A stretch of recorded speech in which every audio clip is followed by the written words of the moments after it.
Merhabalar. Cinsel Şiddetle Mücadele Derneği'nin Teknoloji Destekli Şiddetli Mücadelede Küresel Eğilimler isimli lansman etkinliğine hoş geldiniz.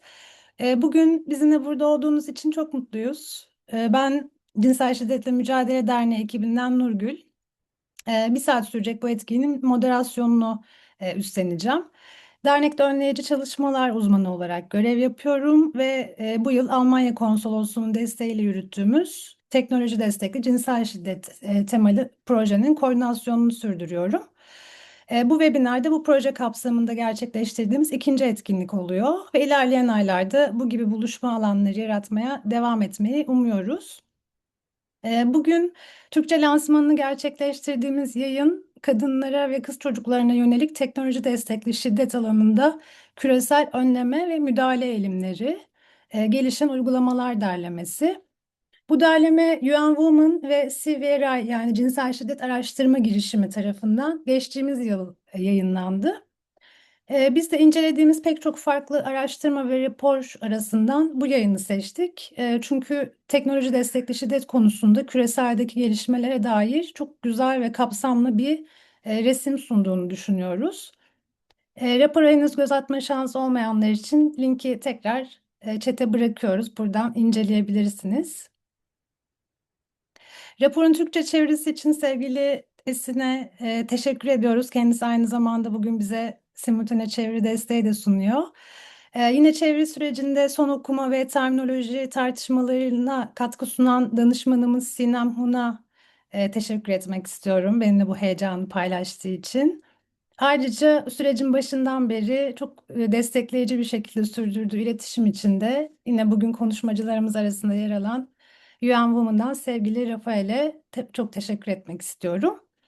Ee, Biliyorsunuz bu alanda çokça yeni kavramsallaştırma ve yeni gelişen bir terminoloji var. Belki bu kavramların bir kısmını henüz Türkçe'de kullanmıyoruz ve aslında bu kavramlar hakkında belki çok da konuşmuyoruz. Biz bu derlemenin çeviri sürecinde UN Women'ın Türkiye ofisinin geçtiğimiz yıl güncellediği bir teknoloji destekli cinsiyete dayalı şiddet rehberi var. Bu rehberden yararlandık. Ama biz de dernek olarak kendi kavramsal tartışmalarımızı yürütmeye ve yakın gelecekte cinsel şiddet kavramlar sözlüğümüzü bu yönde genişletmeyi istiyoruz. Sözü çok uzatmadan konuşmacılarımıza vermek istiyorum. İlk bölümde Cinsel Şiddetle Mücadele Derneği'nden Hazal Sipahi ve UN Women Türkiye ofisinden Aysel Ergün bizimle olacak. Ardından derlemenin içeriğine dair bilgilenme şansı bulacağımız ikinci bölümde UN Women'dan Rafael Rafin, Cinsel Şiddet Araştırma Girişiminden Ayesha Mago ve son olarak Çen ekibinden Caroline Kal bizimle olacak. Etkinliğin sonunda sorular için bir bölüm ayırdık. Yine aşağıda bir Q&A soru ve cevap için bir buton göreceksiniz. Sorularınızı oraya yazarak iletebilirsiniz bize. Aslında chat bölümü de açık olacak. Fakat chat'i aktif bir şekilde kullanmaktansa sorular için Q&A yazmanızı tercih ediyoruz. Sözle ilerlemek biraz kısıtlı zaman nedeniyle zor olacağı için böyle yazılı olarak soruları almak daha pratik olacak. Ve hepinize geldiğiniz için çok teşekkür ederek sözü ilk bölüm için sevgili Hazal ve ardından da Aysel'e bırakıyorum. Çok teşekkürler Nurgül açılış için. Umarım sesim geliyordur. Ben Cinsel Şiddetle Mücadele Derneği adına konuşacağım bugün. Biz Cinsel Şiddetle Mücadele Derneği olarak şunu savunuyoruz ilk günden beri. Cinsel şiddet arzuyla ilgili değildir. Cinsel şiddet bir güç ve kontrol meselesidir. Bunu dijital alanda da çok net ortaya koyan bir örnekten bahsederek başlamak istiyorum. Aralık 2025 ve Ocak 2026'da X platformunun yapay zekası Grok'un kıyafet soyma, undressing özelliği 11 günde yaklaşık 3 milyon cinselleştirilmiş görüntü üretti. Bu dakikada 190 görüntüye tekabül ediyor. Ve hani bugün internette milyarlarca onaya dayalı cinsel içerikli görsel bulunabilirken yapay zeka araçlarının özellikle onay dışı ve dijital cinsel şiddet üreten bir biçimde programlanması ve veya kullanılması bize cinsel şiddetin bir güç, kontrol, tahakküm eylemi olduğunu aslında çok net bir şekilde ispatlıyor. Cinsel şiddet teknolojiyle birlikte biçim değiştiriyor ve ne yazık ki yeni araçlar buluyor. Bugün dijital alanda hani böyle gerçek dünyanın dışında sanal bir alem değil, gerçek hayatın ta kendisi. Cinsel şiddet teknoloji kullanılarak ortaya çıktığında da doğrudan dijital alanda gerçekleştiğinde de etkisi hala gerçek ve bu etki hayatımızın her alanında hissedilebiliyor. Bu nedenle biz Cinsel Şiddetle Mücadele Derneği olarak mücadeleyi dijital alana dijital cinsel şiddet ve teknoloji destekli cinsel şiddet alanlarına e, genişletmemiz gerektiğini düşündük. Ama hani bu bir tercih değil, bir gereklilik oldu maalesef. UN Women ve Cinsel Şiddet Araştırma Girişimi'nin hazırladığı bu küresel raporun Türkçeleştirilmesi de aslında hani bizim için salt bir çeviri faaliyetinden ibaret değil. Bu ortak mücadele zemininde bizim de var olma isteğimiz. Peki biz hani Cinsel Şiddetle Mücadele Derneği olarak son yıllarda özellikle ajandamıza teknoloji destekli cinsel şiddeti alırken hani neler yapıyoruz? Maalesef Türkiye'de cinsel şiddete maruz kalanların şikayetçi olma oranı çok düşük. Bunun pek çok nedeni var. Hukuka olan güvensizlik bunlardan bir tanesi. Ve hani bu hukuka olan güvensizliğe ve genel anlamda hedef gösterilen bir kurum olmamıza rağmen bizim cinsel şiddet destek hattımıza başvuruların hala devam ediyor olması bizim için çok kıymetli. Mesela 2025 yılında 61 cinsel şiddet başvurusu aldık bu hattımıza. 2025'in ikinci yarısında Türkiye'de yaşanan Me Too dalgası diyebileceğimiz o dalgayla beraber dijital ve çevrim içi cinsel şiddet vakalarının görünürlüğünde de bir artış oldu. Son yıllarda biz bu CS destek, cinsel şiddet destek hattımız üzerinden bir değişime daha tanıklık ediyoruz. Hayatta kalanların başvuru öncesinde yani bize gelmeden önce yapay zeka ile konuştuğunu, delillerini yapay zekaya sorduğunu, hukuki ya da psikososyal danışmanlık taleplerini yapay zekaya yönelttiklerini görüyoruz. Bazı başvurucular yapay zekanın yönlendirilmesiyle bizim uzmanlarımıza ulaştıklarından bahsediyorlar. İşte tam da buradan yola çıkan bir çalışmamız daha var. Hrant Dink Vakfı tarafından desteklenen dönüştürücü teknoloji projemiz bizim resmi olarak başladı. Bu proje kapsamında Türkiye'de ilk defa cinsel şiddete maruz bırakılanlar ve yakınları için csdestek.org web sitemiz üzerinden 7/24 hizmet verecek, anonim, güvenli ve travma bilgili bir yapay zeka sohbet botu geliştiriyoruz. Amacımız sahada gördüğümüz erişim engellerini ve zaman kısıtlarını aşarak hayatta kalanların ihtiyaç duydukları kritik bilgiye ve yönlendirmelere diledikleri anda güvenli bir dijital alanda ulaşmalarını sağlamak. Sahada attığımız önemli adımlardan bir diğeri görsel odaklı onay dışı paylaşımlara ve yapay zeka manipülasyonlarına karşı UN Women Türkiye desteğiyle hayata geçireceğimiz teknoloji destekli cinsel şiddetle mücadele projesi. Türkiye'deki bu alanda var olan veri boşluğunu doldurmayı hedefliyoruz bu projeyle ve ilk ayağında feminist ve travma bilgili bir metodolojiye dayanarak kapsamlı bir saha araştırması yürüteceğiz. Daha sonrasında bu verilerden yola çıkarak hani en az 2 milyon kişiye ulaşmasını hedeflediğimiz bir dijital farkındalık kampanyası hayata geçireceğiz. Bunların yanı sıra şiddeti görünür kılmanın ve hayatta kalanların benim yaşadığım şey bir hak ihlaliydi, benim yaşadığım şey şiddetti diyerek güçlenmesinin yolunun şiddeti tanımlayabilmekten geçtiğini biliyoruz. Ve derneğimizin dijital hafıza kütüphanesinde yer alan ve sürekli güncellenen kavramlar sözlüğümüzü teknoloji destekli cinsel şiddet türlerini görünür kılacak şekilde kapsamlı güncellemelerle yapılandırıyoruz. Bundan girişte Nurgül de bahsetmişti.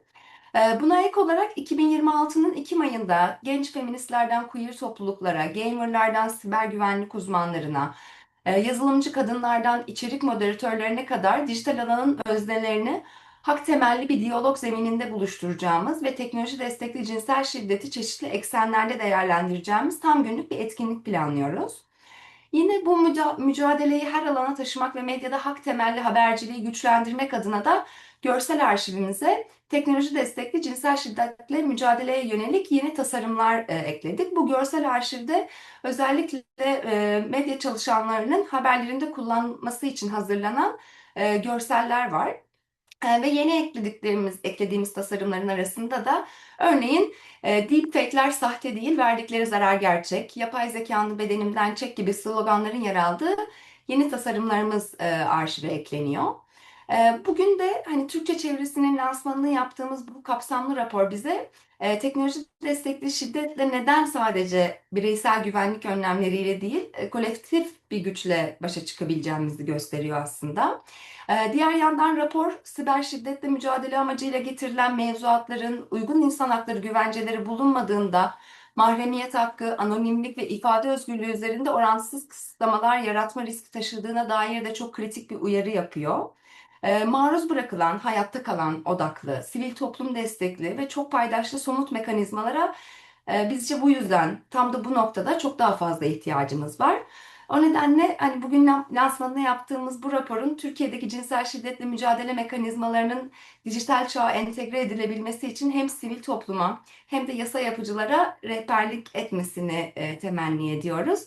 Çok teşekkür ederim. Benim kısa bir girişim vardı bu şekilde. Şimdi mikrofonu UN Women Türkiye'den Aysel Ergin'e devrediyorum. Teşekkürler Hazal ve Nurgül. Ben de öncelikle size teşekkür ederek başlamak istiyorum. Ee, Özellikle bu Türkçe yayının çevirisinin lansmanında olmaktan, Birleşmiş Milletler Kadın Birimi Türkiye Ofisi adına sizlerle birlikte olmaktan büyük mutluluk duyuyorum. Ayrıca bu buluşmayı gerçekleştirdiğiniz için de özellikle Cinsel Şiddetle Mücadele Derneği'ne bir daha teşekkür etmek istiyorum. Aslında önümüzdeki birkaç dakika içinde ben de sizlere çok kısaca teknoloji destekli toplumsal cinsiyete dayalı şiddet alanındaki kavramsal dönüşümden söz etmek istiyorum ama bundan sonra teknoloji destekli şiddet olarak kullanacağım zira çok uzun bir kavram. Ve sevgili Nurgül'ün açılışta sözünü ettiği üzere aslında geçen sene Kasım ayında e, yürüttüğümüz ortak terminoloji geliştirme sürecini, bu sürecin sonunda ortaya çıkan rehberi, biraz da o kavramlar sözlüğüne kısaca değineceğim. Ve bu bugünkü lansman ve aslında bu çeviri de onun bir devamı niteliğinde olduğu için bizim için çok kıymetli gerçekten. Çünkü geçen sene Kasım ayında yola çıkarken aslında teknolojinin hızla değişmesiyle birlikte toplumsal cinsiyete dayalı şiddetin teknoloji destekli biçimlerinin çeşitlendiğinin zaten çoktan farkında olduğumuz bir süreçteydik. Bizim bir önceki rehberimiz 2020 yılında yayınlanmıştı. Fakat orada siber şiddet olarak geçiyordu. Zaten bugünkü temel olarak buluşma noktalarımızdan biri de aslında bu alandaki farklı kavramların birbiri yerine bazen de çok daraltıcı bir biçimde kullanılması. Dolayısıyla dijital şiddet, çevrim içi şiddet, siber şiddet gibi farklı kavramlar var elimizde. Oysa yapay zeka destekli içerikler, konum takipleri, farklı platformlardaki platformlar arası kullanım istismarları, görüntü temelli şiddet biçimleri bu kavramların yani dijital çevrim içi ve siber şiddet kavramlarının hepsini aşan bir yerde duruyor. Ve Birleşmiş Milletler de aslında bu nedenle teknoloji destekli toplumsal cinsiyete dayalı şiddet kavramını kullanmaya başladı. Çünkü mesele yalnızca internet ortamında gerçekleşen şiddet değil, teknolojinin çeşitli şekillerde kullanılmasıyla gerçekleştirilen, kolaylaştırılan ya da yaygınlaştırılan tüm toplumsal cinsiyete dayalı şiddet biçimlerini içeriyor. Ve bazen kullandığımız kavramlar sorunu nasıl tanımladığımızı, nasıl belgelediğimiz ve hatta nasıl müdahale ettiğimizi de belirliyor. Dolayısıyla ortak bir terminoloji oluşturmak, yalnızca aynı kelimeleri kullanmaktan bahsetmiyorum elbette ama ortak politika geliştirmeyi, veri üretimini ve savunuculuk çalışmalarını güçlendirmeyi hedefliyor. İşte biz tam da bu nedenle geçen sene Kasım ayında bu ihtiyaç nedeniyle Birleşmiş Milletler Kadın Birimi Türkiye Ofisi ve UNFPA Türkiye olarak dijital çağda şiddeti yeniden düşünmek başlıklı bir çalıştay gerçekleştirdik. Bu çalıştayın önemi aynı zamanda şuydu. Birleşmiş Milletler'in 2025 yılındaki 16 günlük küresel aktivizm kampanyası birçoğunuzun bildiği üzere e, tema itibariyle kadınlara ve kız çocuklarına yönelik dijital şiddetin sona erdirilmesiydi. Dolayısıyla biz Türkiye'deki 16 günlük aktivizmi bu çalıştayla açmış olduk. Ama amacımız masa başında kavramları Türkçeleştirmek değildi asla. Ve bu sadece bir çeviri çalıştayı değildi. Türkiye bağlamında Bu kavramları yeniden düşünmek ve gerçeklik olarak nereye tekabül ettiğini anlamak üzere çok katılımcı bir yöntemle bir terminoloji geliştirme çalışmasıydı bu. Bunun için de toplumsal cinsiyet eşitliği, gençlik, dijital haklar, teknoloji alanlarında çalışan yaklaşık 30 kurumdan sivil toplum temsilcileri, akademisyenler, dijital aktivistler ve farklı uzmanlık alanlarından e, insanlarla aynı masaya oturduk.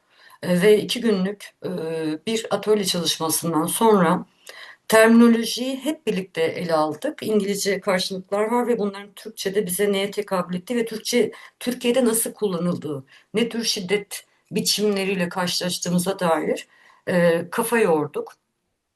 Ve ortaya çok güzel bir kavram seti çıktı aslında.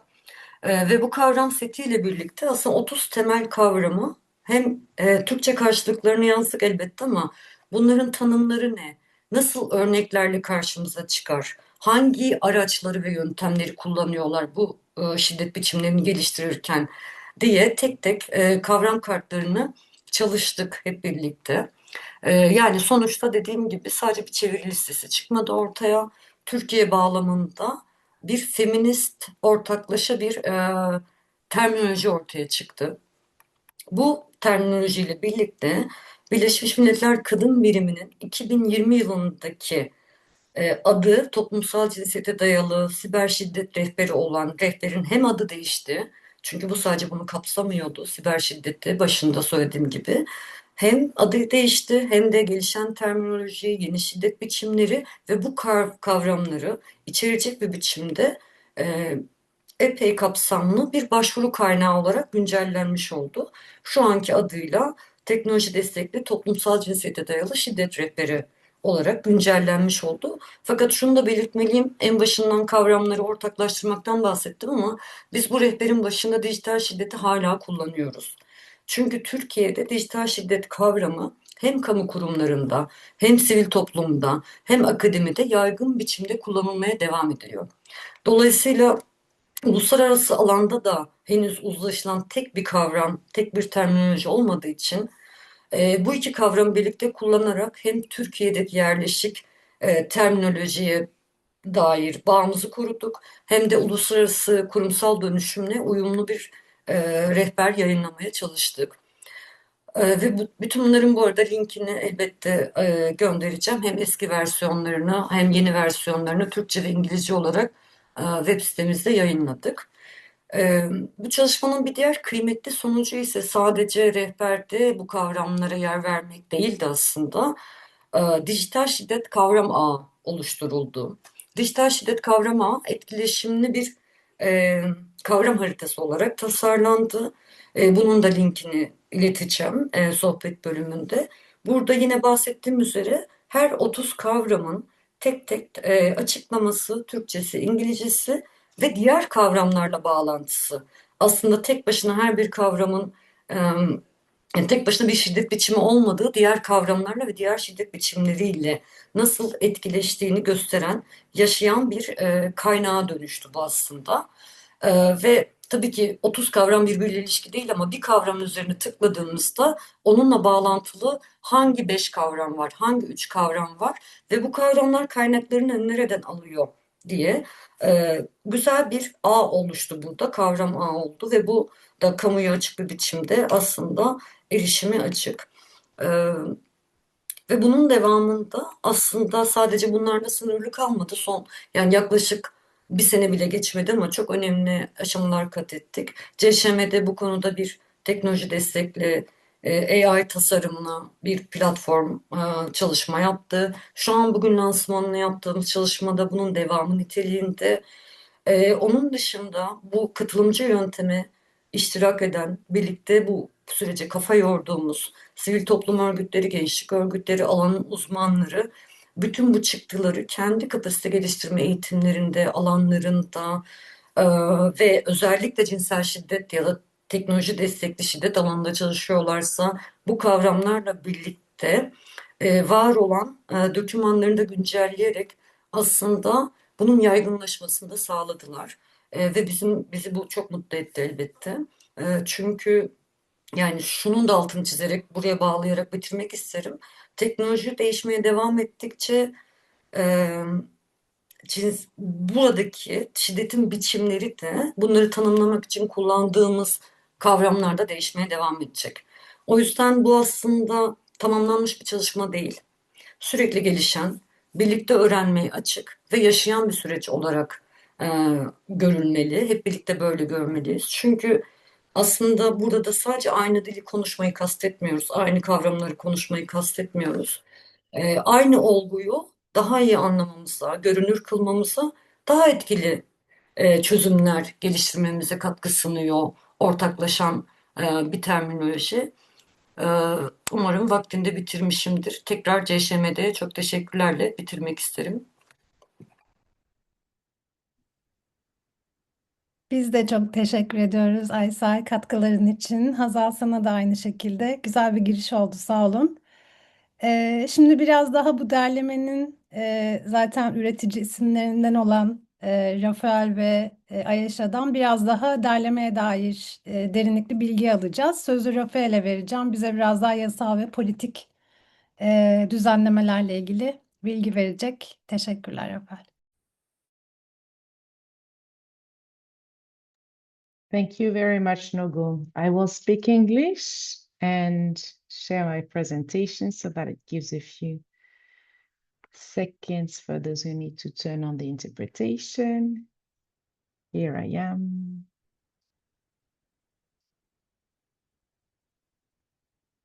Okay, I should be all set. So thank you very much, Nogul, and thank you to CSMD for organizing the webinar today and for your leadership in advancing dialogue on technology-facilitated violence against women and girls in Turkey, notably by ensuring that this compendium is accessible to more people. We are extremely excited about the fact that the compendium becomes accessible in Turkish and want to really congratulate you for that effort.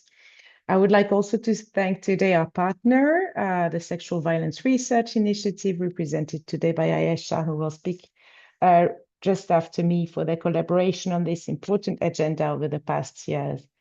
It's really a pleasure to join you to mark the launch of the compendium in its Turkish translation and to reflect on recent global developments. We'll focus more on laws and policies addressing technology-facilitated violence against women and girls and the main findings from the compendium.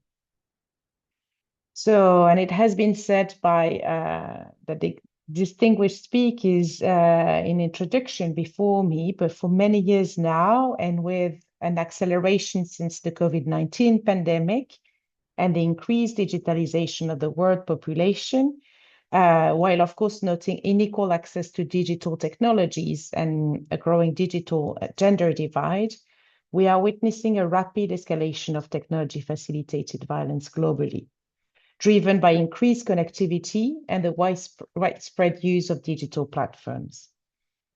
It has been said as well that technology-facilitated violence against women and girls takes many forms, which are not new, but which come in through new platforms and at a new scale and new rapidity. It includes cyber harassment, but also image-based abuse, online stalking, and more artificial intelligence-enabled forms that we did not necessarily have in mind, and that shows in the compendium, which is why it's always, and it will always be a work in progress, forms that did not exist or that we were not aware of just a year or a few months ago.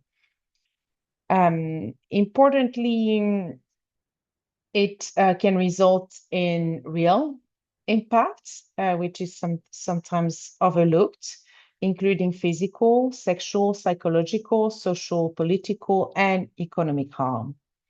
And we've seen with the evidence that gets more and more available that women, and especially those who are already marginalized, are disproportionately targeted by this violence, and that violence in digital spaces is deeply rooted in structural inequalities, including patriarchy and misogyny. Hence, the fact that it is not entirely new, unfortunately. And increasingly, we see that emerging technologies such as artificial intelligence, I mentioned, are amplifying risks, including through new forms of abuse like deepfake content. An important aspect to keep in mind, though, is that technology-facilitated violence against women and girls is not a separate phenomenon from gender-based violence. It is part of the same continuum of violence that spans online and offline spaces, increasingly enabled and amplified by those digital technologies. We've seen that digital tools are transforming lives in positive ways because it expands, notably for women and girls, access to education, to employment, services, and participation. However, they are also being misused to perpetrate harm with significant consequences. I mentioned to women's safety, but also to their participation in public life and enjoyment of human rights. And we see that it's a direct threat to democracy, development, and stability and peace, with increased also evidence on links between technology-facilitated violence and violent extremism. So over the past few years, we've seen a growing global recognition of this phenomenon through notably progress in global normative frameworks. In the past couple of years, it has been recognized in major intergovernmental processes, including the Commission on the Status of Women. In 2023, the session focused on digital technology and innovation. And at the end of 2024, the General Assembly of the United Nations adopted a resolution on violence against women in digital contexts. It also included the recognition of technology-facilitated violence in global frameworks such as the Global Digital Compact, and also the advancement of binding instruments at global level, such as the Cybercrime Convention, and through regional conventions addressing violence against women and girls, where we see either explicit mention of technology-facilitated violence or clarifications from implementation bodies that it is covered by conventions that were prior this phenomenon. So UN Women, in our role, we have informed these processes by supporting member states in shaping these frameworks, ensuring women's rights movements and digital rights activists' participation to regional and global processes, but also to then translate those global and regional commitments into national, legal, and policy reforms. And we see some trends in terms of policy and legislation. Across countries, we are seeing, and you will see in the compendium, an expansion of existing laws, notably laws on violence against women, to include digital forms of violence, the introduction as well of new cyber violence or online safety legislation, and a growing attention to platform accountability and regulation of technology companies. We also note increasing efforts to develop model laws and legislative guidance, and to strengthen multi-sectoral responses, including policing, survivor services, and prevention programs. But despite this progress, of course, some major challenges remain. We note that more than half of women globally remain without adequate legal protection from digital violence, that existing laws often fail to cover the full spectrum of technology-facilitated violence and struggle to keep pace with technological change.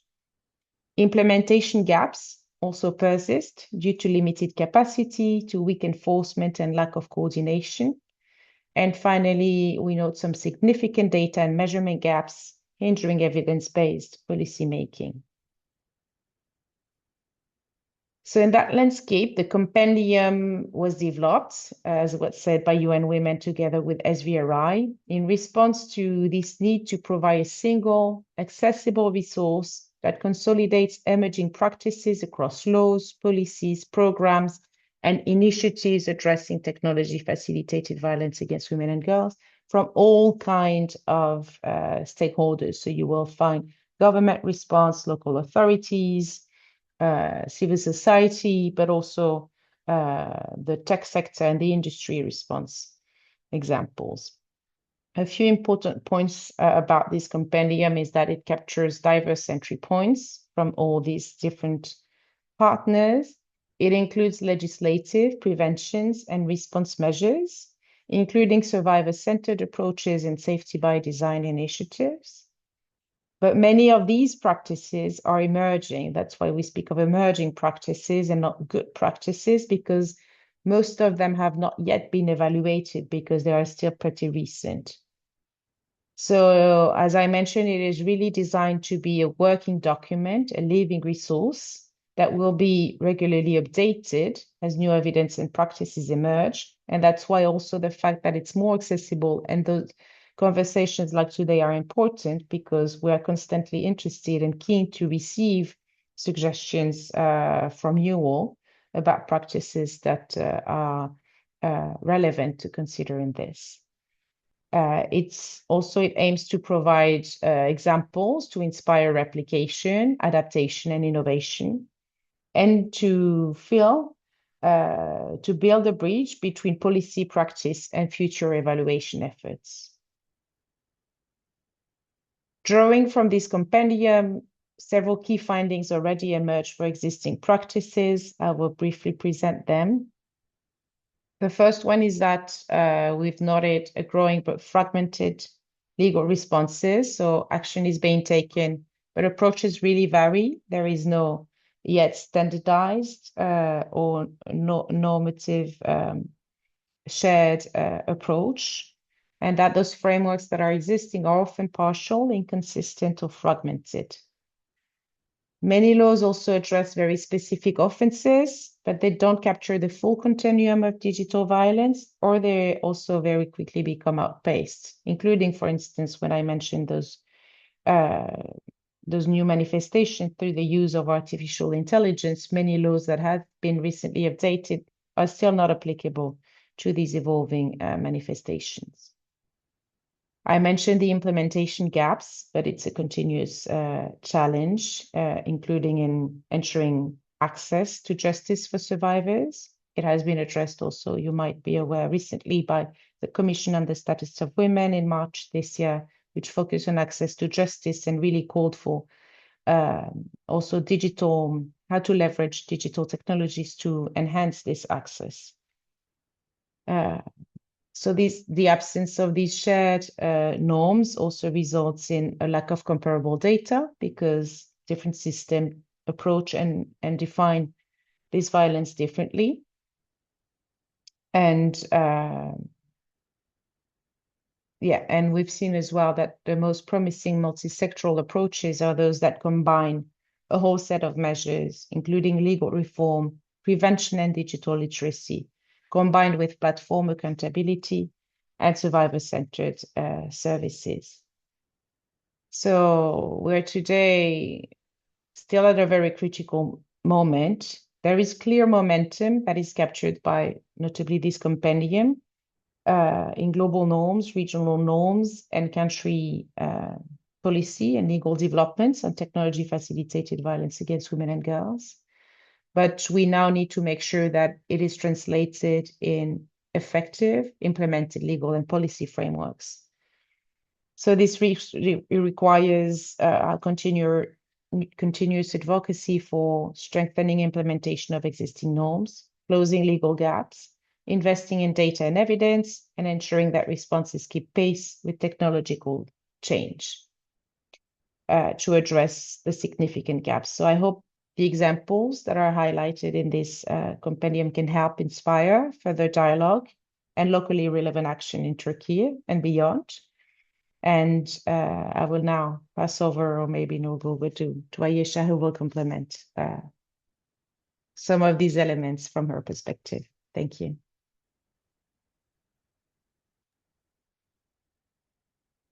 Thank you so much, Raphael. Nurgul, are you fine with me just jumping straight in? Okay, I'm just gonna share this.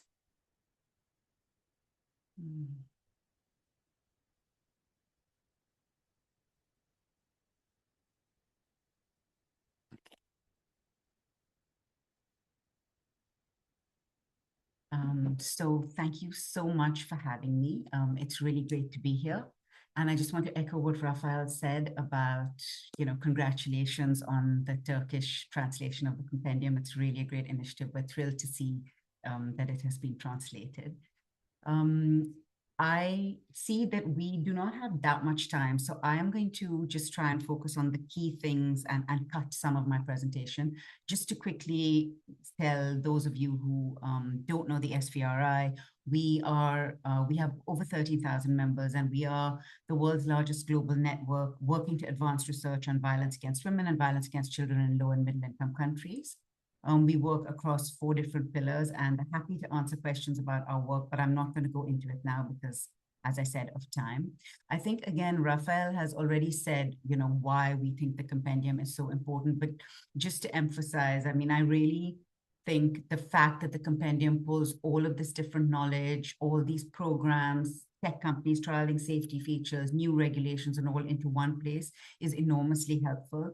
And another aspect that we think is really great is the fact that while, as Rafael has mentioned, a lot of the stuff isn't tested, it hasn't been evaluated, it does at least give a starting point for both governments and researchers to target their work and to say, okay, what needs to be tested? What needs to be looked at? What do we need extra evidence on to see whether it's working or not? And as I said, all in one place.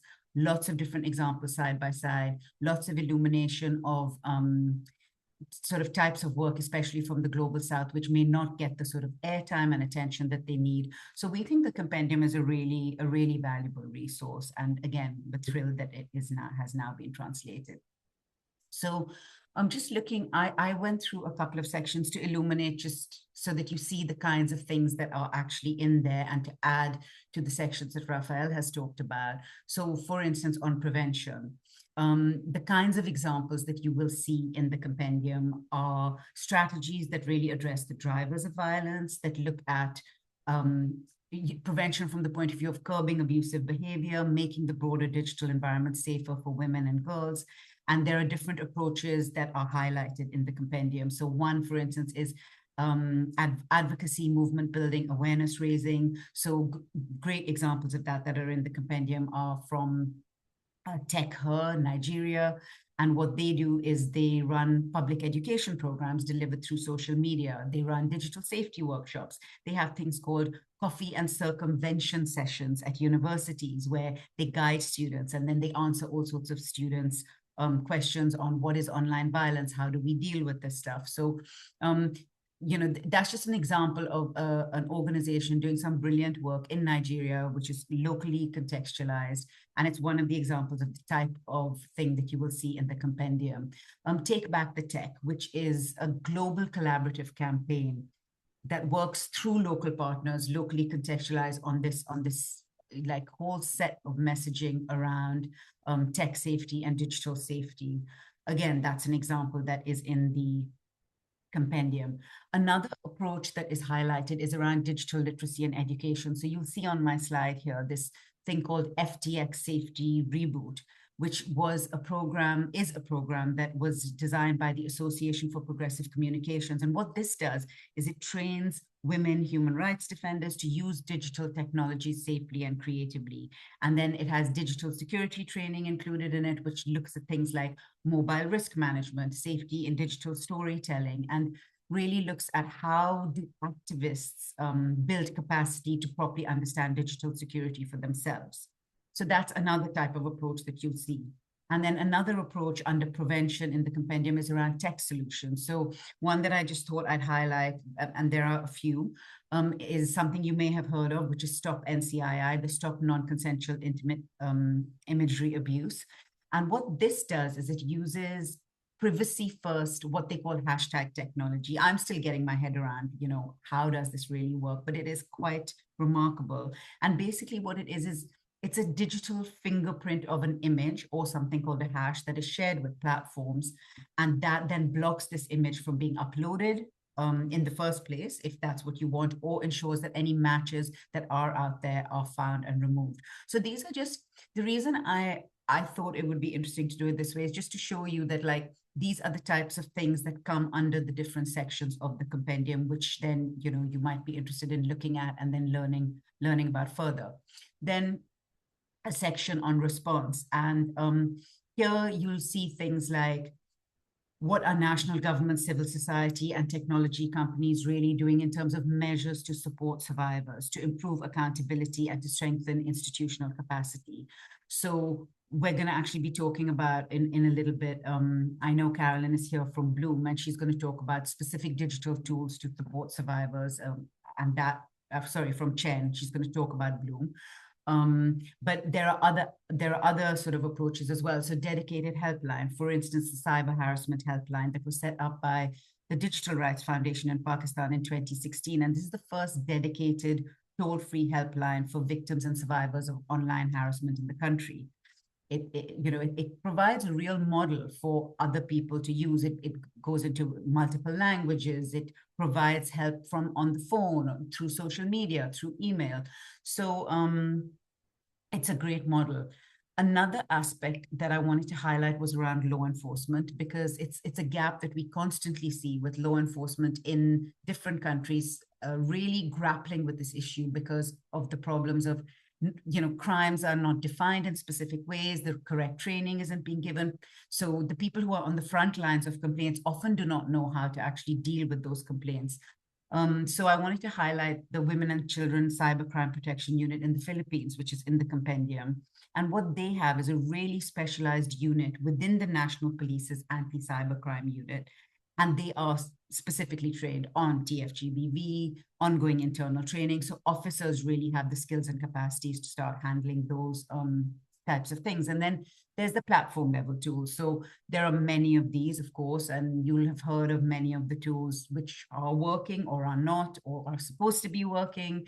And again, we don't know how effective they are, but one of the ones that is considered fairly effective is YouTube's flagging system. This is built into their community guidelines. There's a whole menu of different behaviors, and it lets users report content quite easily on content that violates policy. It might be hate speech, might be sexual harassment, might be privacy breaches. And if you have your own channel, you can actually customize the tools that will keep you safe, including comment moderation, including blockers for abusive language and things like that. So I'm just quickly looking at the time. I'll just take 4 more minutes. I just wanted to highlight that so that you see that the compendium has very, practical, user-friendly kind of examples to give you that you can look into. I was also asked to speak about the SVRI and what we, what we do on TFGBV and the work around evidence gaps. I'm going to actually skip our broader work, and I'm going to talk about the work that we have done where we have really focused on, the work that has illustrated to us what the serious evidence gaps in the field still are. And one of our key projects was the research agenda, the Global Shared Research Agenda, which we did in partnership with UN Women, with APC, and with the Global Partnership on Online Harassment and Abuse.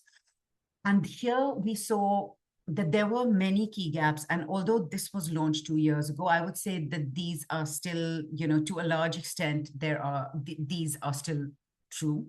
So for instance, lack of evidence across intersectional survivor identities, a lack of evidence from low and middle income countries still, especially from specific communities who are less visible in research.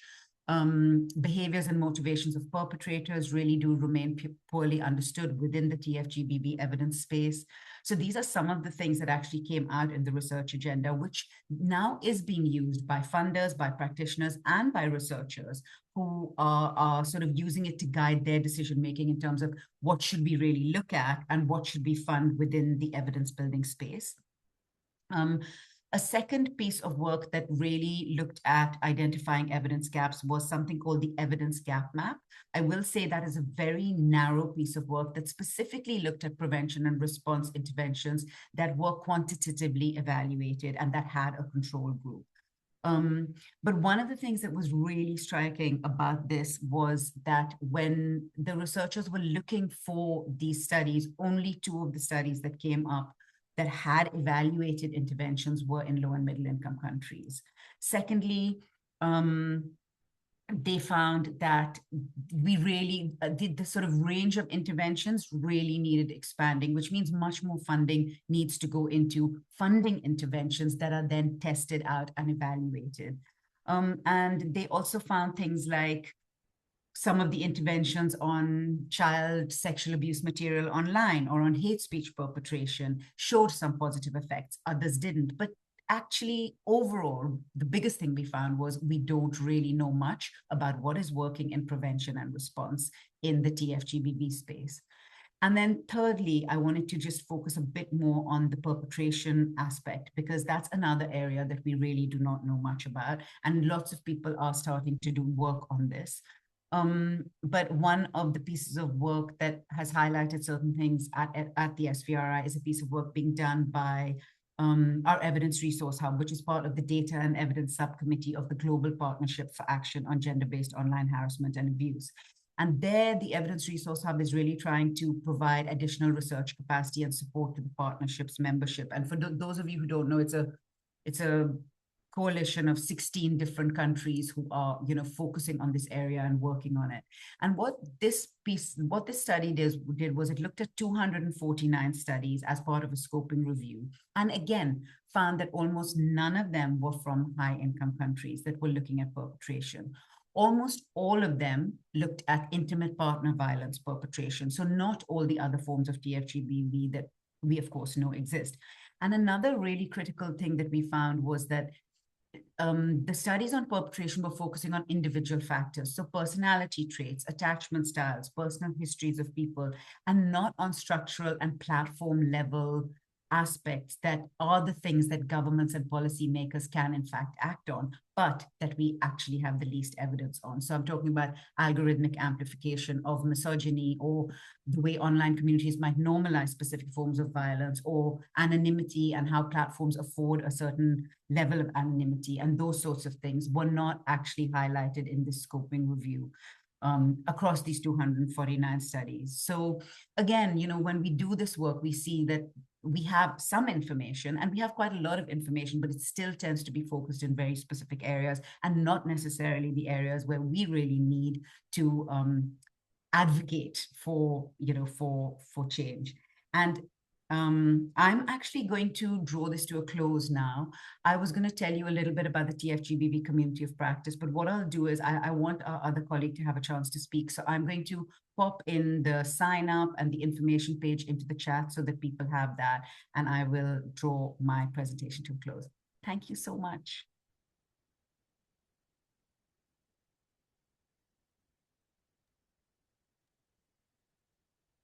Çok teşekkürler Ayşe. Community of Practice'i de biraz daha dinlemek isterdik ama chat'e linkini bırakırsan oradan inceleme şansı olur sonra katılımcılarımızın. Hem Ayşe hem Rafael'e tekrar teşekkürler. Hem bu derlemeyi, bu kapsamlı çalışmayı yürüttükleri için hem de zaman ayırıp bugün burada bize aktardıkları için. Şimdi bu derlemenin içinde yine iyi örnekler arasında yer verilmiş. Chen'in Bloom projesini bize biraz aktaracak Carolina. Bu proje aynı zamanda yakında Türkçe olarak da erişilebilir olacak. Bu da güzel bir gelişme. Carolina bize bilgi verir ne zaman Türkçe'ye ulaşabileceğimizle ilgili. Sözü sana bırakıyorum. Teşekkürler.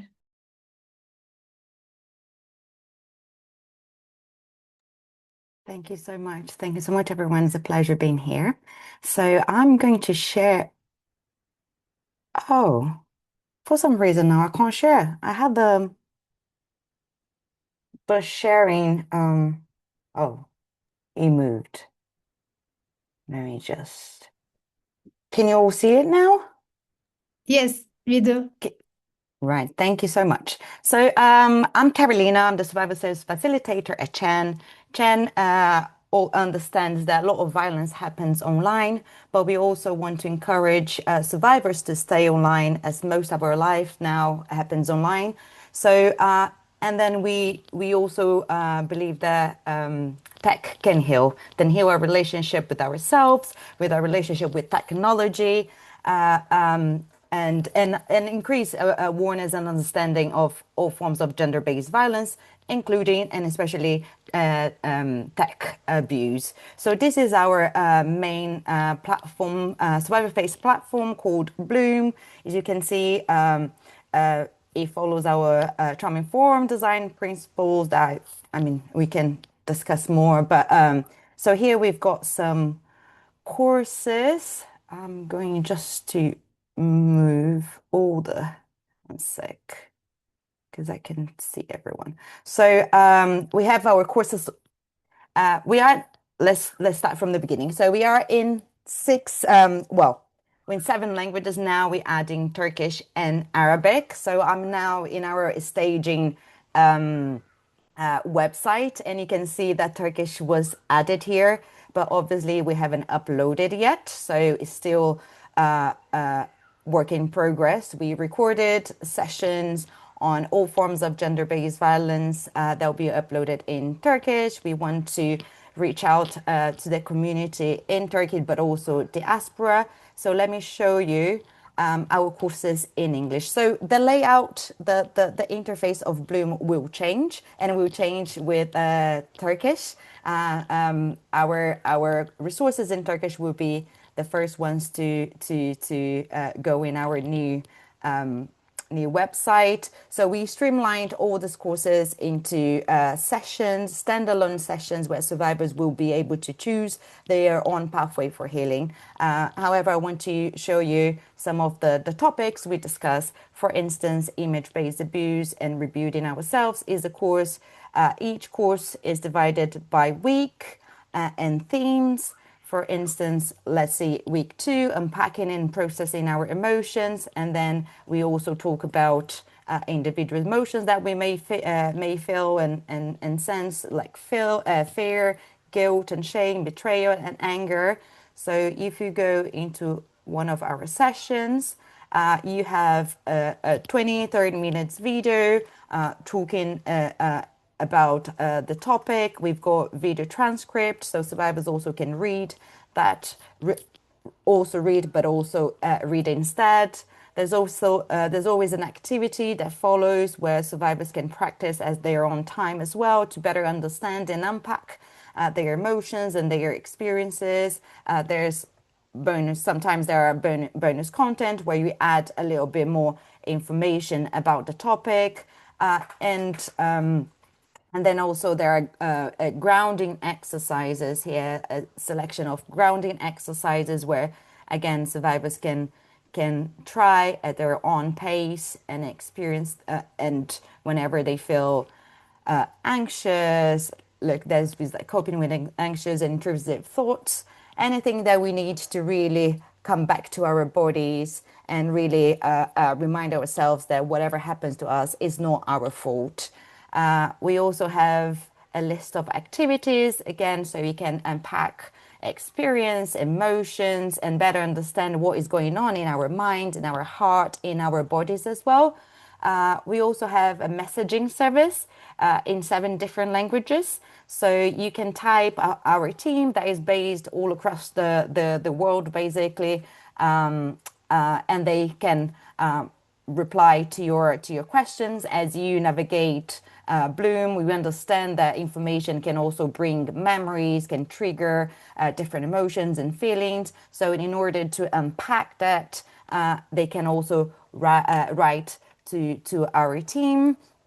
And also we have, which it's the cherry on the top in my opinion, we've got notes from Bloom where we send a message twice a week via WhatsApp, message like, to remind ourselves again that any of our experience is not our fault, with grounding activities, with quotes from books. And again, this is all written by many people from our team and volunteers as well, so we can have perspectives from across the globe.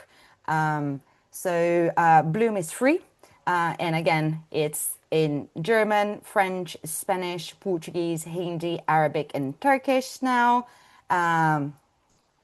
You only need to sign up, and this and it's very easy. You can come up with a nickname. We don't need your real name for protection and safety as well, email, password, and we also have the leave the site button when you can really, if you survivors are going through it and it brings any form of like unsafety and dangers to them, they can exit very quickly as well, and then return to our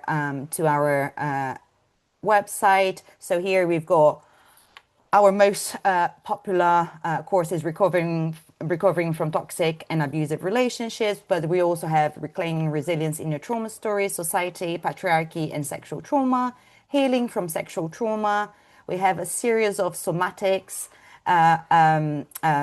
information around somatics. So what is somatics? Somatics for trauma healing, finding what feels good for you, and also some exercise that you can practice at home at your own pace. And we have a series of conversations on tech-facilitated gender-based violence, as well as somatics that you can listen to and explore. We've got some short from our sessions, longer sessions as well. So this is like a very quick overview of what Bloom is. I'll also share some other resources in the chat. We recently launched a research on image-based abuse in Pakistan and diaspora, and we also have an online safety guide launched last year, also to help people to understand how we can protect ourselves online. And yeah, I think that's all. Thank you so much. And again, Bloom is free, it's easy to access, and so please make use of it and spread the word. Thank you so much. Thank you to Carolina. Muhteşem bir çalışma. Zaten daha detaylı inceleme şansımız da olacak. Hayatta kalanlar olarak böyle bir destek sisteminden faydalanabilecek olmak bu kadar farklı dilde muhteşem gerçekten. Ellerinize sağlık. Tüm konuşmacılarımıza teşekkürler. Aslında zamanımızı doldurduk gibi görünüyor ama sorularınız varsa kısacık belki bir 5 dakikada o etkileşim alanını yaratabiliriz. Q&A bölümüne bakıyorum. Birkaç tane soru var. Dilerseniz ben soruyu okuyayım ve aranızdan cevap vermek isteyen olursa cevap verebilir.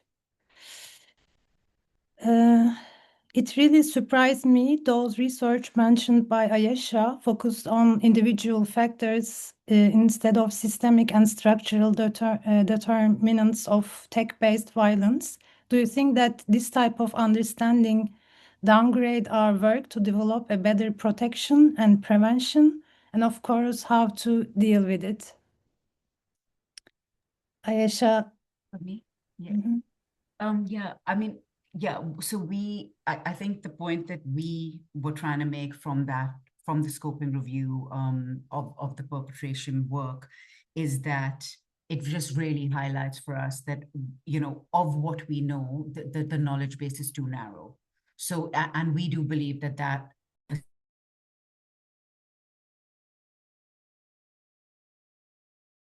Ayesha, your microphone. Oops. Okay, yeah. I'm so sorry about that. There I was just rambling on and on. So what I was saying was, yes, we definitely do believe that it impacts the work to have a sort of narrow understanding of these issues. So while we see value in the scoping review of the, you know, and the perpetration studies, it really illuminated that we know very little, and we know it about a narrow group of people. Like, it's all the studies, as I said, almost all were in high-income countries. The fact that we did not actually find out, and almost the entire population was young people in educational settings. So those were the sort of study population. So there's so much we don't know. So much we don't know about perpetration of different forms of TFGBB. And when you're looking at policy and programming, and also advocating with policymakers to change things, or advocating with platforms to change structural aspects of how they operate, if we come we need the evidence, right? So I think that's what I was trying to say, that those studies are valuable, but they looked at individual factors. They didn't look at a lot of the factors that we need for our advocacy and to actually impact policy and programming. So if you say, what do we need? I would say we need more funding, actually dedicate, and we need to work together, obviously, across multiple sectors to develop the sorts of evidence that we need in this sphere, not just on perpetration, on many different aspects of TFGBV. Thank you, Ayesha. And one more question for you. What you said is really interesting regarding perpetrators. Has there been any research on how misogynist extremist communities, including incel networks, facilitate the radicalization and mobilization of individuals who commit gender-based violence?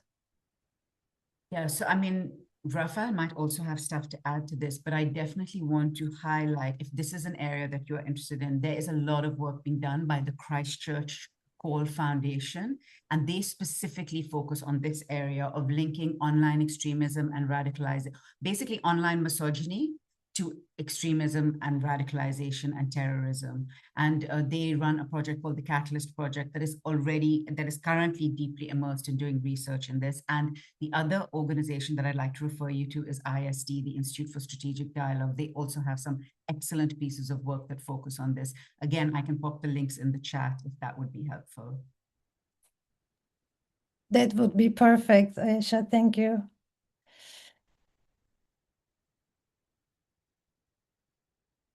Zamanımızın sonuna geldik. Yeni bir soru da görmüyorum. Dolayısıyla kapanışı yapabiliriz gibi görünüyor. Herkese tekrar geldiği için çok teşekkürler. Konuşacak çok şey var, okuyacak çok fazla araştırma var. Bu chat'teki linklerle biraz daha detaylıca belki üstüne düşünme şansımız olacak. Umarım başka etkinliklerde daha derinlemesine de tartışabiliriz. Bizim için de yeni bir alan aslında. Son sözler varsa alabiliriz, yoksa kapanışa geçebiliriz. Bir de herkes kamerasını açarsa belki bir fotoğrafla bitiriş yapabiliriz.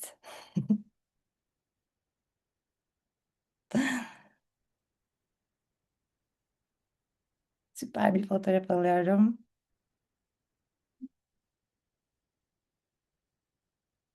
Çok teşekkürler. Derneğin çalışmalarını takip etmek isterseniz web sitemizde bir bülten var. Bültenden üye olabilirsiniz. Çeviri için tekrar Esin'e ve Pınar'a teşekkürler. Tüm katılımcılarımıza da ayırdığınız vakit için tekrar Ayşe, Karolina, Rafael, Aysel, Hazal, hepinize çok çok teşekkürler.